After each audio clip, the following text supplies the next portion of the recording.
그렇다면 국고보조금의 이제 규모를 한번 살펴볼까요?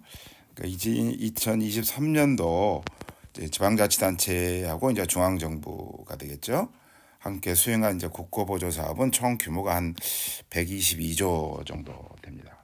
저 오른쪽에 이제 제가 그림을 그려놨습니다만은 총 한 이제 122조 중에 국고보조금이 약 한 이제 83조 정도.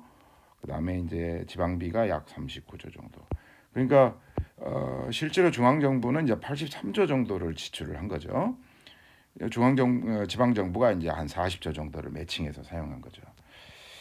그래서 60% 이제 그런데 이 금액 이제 국고보조금의 사용 내역을 보면 이 60% 이상이 사회복지 관련 보조금입니다.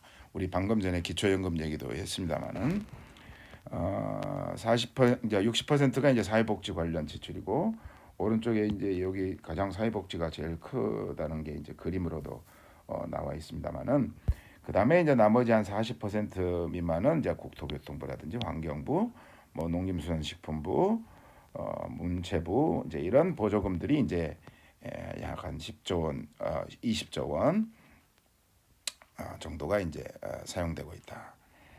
그 다음에 이제 10조 원 같은 경우는 이제 균특회계, 균형발전특별회계를 통해서 이제 지자체에 지원하는 것. 그 다음에 나머지 10조는 이제 각 부처마다 이제 또 지방정부하고 같이 공모 사업으로 진행하는 이제 그런 재원들이 있다는 거죠. 그래서 이렇게 사회복지 관련 보조금의 비율이 60% 이상이나 되고 중앙정부가 약 한 40조 정도, 총 120조 중에 22조 중에 그런 거를 부담하는 거라면 국고보조금이 아무리 는다고 하더라도 지방자치단체가 자율적으로 지역에서 필요한 일들을 하기에는 그 여유 재원이 너무 없다 이렇게 말씀드릴 수 있겠습니다. 그래서 이제 국고보조금 제도를 어떻게 개선해야 되겠다는 얘기가 많이 나오고 있고, 근데 이제 그 방안들을 몇 가지 살펴보면 지역마다 이제 차이가 있기 때문에 지역 격차를 반영한 차등 보조율 적용 사업을 확대해야 된다. 일부 지금 이제 차등 보조율을 적용하는 경우가 있는데 이런 차등 보조율 적용을 확대해 나가야 되겠다.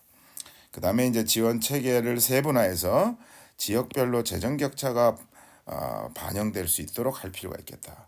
그래서 이제 재정 격차가 또 다른데 일괄적으로 이렇게 하다 보면 어떤 지자체는 재정 격차가 너무 그러니까 어떤 지방자치단체별로 격차가 너무 큰 경우가 있잖아요. 이제 그런 것들을 이제 국고보조금을 지급하는 데 있어서 그런 차이를 충분히 반영할 필요가 있겠다. 그 다음에 국고보조금 보조율의 어떤 일관적 원칙 같은 것들을 이제 만들고 그것을 실제로 실효성 있게 집행해 나가야 되겠다. 그 다음에 이제 중요한 것은 이 두 가지입니다만은 모든 지역에 그러니까 중앙정부가 수행하는 어떤 보편적인 문제 해결을 위한 복지 사업이라든지 또 개인한테 지급하는 현금성 복지 지출 같은 경우에는 중앙정부가 직접 이제 지출해라 이 말이죠.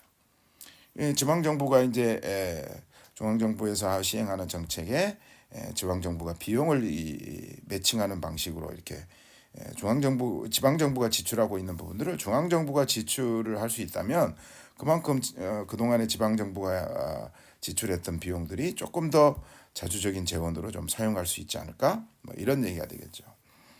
그 다음에 이제 유사한 목적을 가지고 있는 사업들이 있는데 이런 것들은 이제 포괄보조제를 통해서 전환해주고 이 얘기는 뭐냐면 이렇게 포괄보조제를 하면서 지방정부가 여러 유사 사업들이 예를 들면 각 부처별로 유사한 목적을 가지고 있는 사업들을 따로따로 진행하는 게 아니고 포괄보조제를 통해서 지방정부가 효율성을 좀 높일 수가 있게 되는 것이죠.